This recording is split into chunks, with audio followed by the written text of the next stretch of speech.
You need, feel the vibe of this reggae. You my love, my life. This intense beat, the soul takes you. And then boom, all of a sudden I get comedy 3 years ago. And I'm like, the first thing in life I actually really excel at. Like, you know, like all these years, there's all these people, and they're like, oh, you know, this guy Rodney, we all know he's the best runner. We all know Melissa, she's an insane, you know, gymnast, whatever. I was like, I was always the funny one. But that is not seen as a skill until you're in a world like comedy. Right. So then I found comedy, and I'm like, holy shit, this is what I'm good at. And now I don't know what I want to do. I mean, listen, based on what I've seen, you should really go after it. Yeah, we were giggling last night. We were watching some of your stuff last night and just giggling, sitting on the couch. Yeah. You should really go after it, man. Mm-hmm. That makes me so happy. I mean, I appreciate that you're, you know, supportive of it. I think it's hard. It's yeah, it's a thing you really have to like chase, and I'm trying really hard. I have my day job, and then I work and I do comedy every single weekend at least, you know, pretty much, and you know, try hard for bigger gigs. I have days where I'm like, this is my manager day, which is I pretend I'm a manager and I manage myself and I reach out to producers and do certain things. I actually created a fake manager email address too. That is awesome. Her name is Ava Stone, and she reaches out on my behalf sometimes. She never really gets answers, so I am pushing. I think I would push harder if I was in my 20s, but alas, here we are. Yeah, but you know what though? You have experience. You've been through a lot. So but that's my next question, right? Yeah.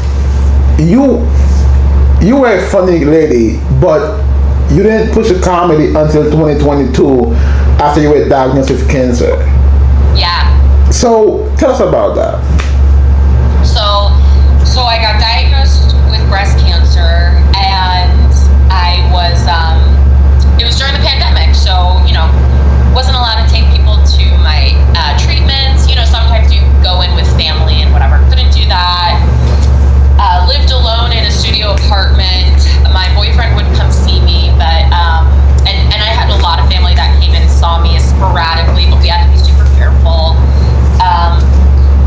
And so I found this really great free online cancer comedy writing course through a place called the Smith Center, and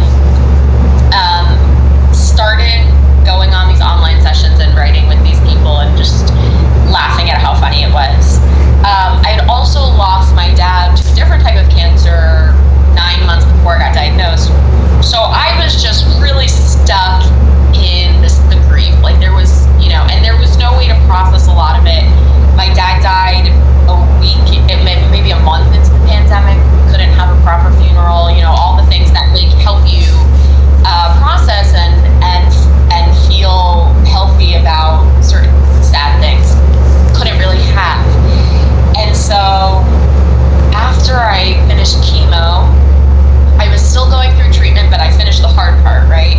And I was like, fuck it, you know, I've always wanted to do stand-up, and I don't care about anything anymore. Like, I don't care. I'm not afraid. What's the worst they can do? Not laugh? Just have poison injected into my veins so that I don't die. Like, what?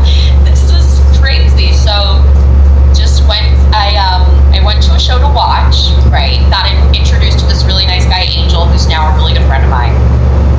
Angel said, yeah, sure, come on, do the open mic.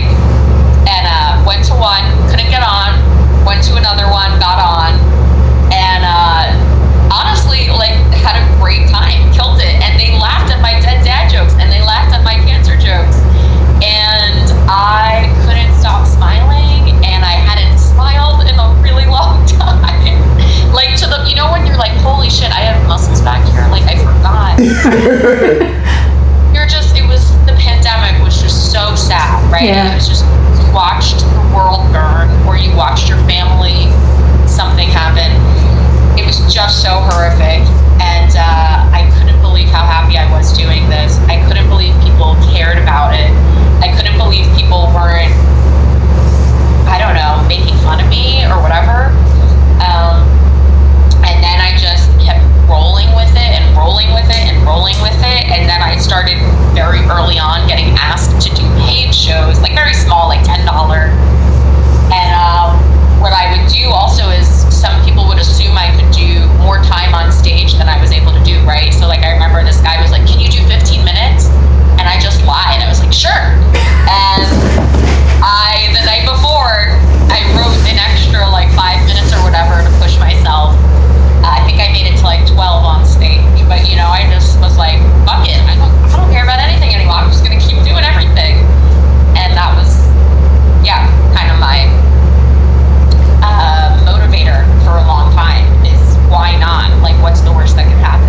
great way to look at it. I mean, seriously, when you kind of face, death in so many ways there, like, I mean, it does make you feel a little more free to just say whatever, like, and do whatever. I mean, Rodney's doing that right now with our YouTube channel. He's like, so should I email this person? Do you think that I have the right to? I'm like, you have the right to do anything, and what's the worst thing that happen? They say no. No, we don't, or they just ignore us. Okay, we move on to the next person. Like, yeah.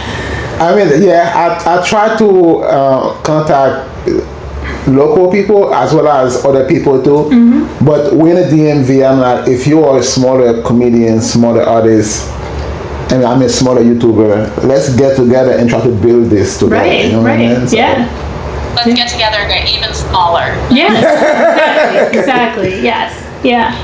But I was just gonna say, it's just so funny though, because I'm up here saying like screw this, screw that because I face death, but like we should not have to feel that way. You should always feel empowered to try something. It's just try, right? Like, I would never tell you guys not to attempt a hobby. Like, that's so right. Yeah. So at the same time, it's also like, why do we live in this world where or why did I grow up in a place where I felt so much pressure that I couldn't do a free hobby? You ever go to an open mic? Geez, they're terrible. Like, we love them, but they're terrible. Why did I think I didn't belong there, or wasn't even, okay to ask, right? Yeah. And so, I don't know about you guys, but I'm sure you went through this phase before you had children. I'm always thinking, like, I don't have children right now, but I'm like, how can I raise a child to be brave, right? Yes. Because why would you ever miss out on all the amazing things in this world? Right. Sure. Yeah. Oh yeah. That's definitely, I mean, as a parent, that has gone through my head several times. My children are all grown. His is almost grown. So yeah.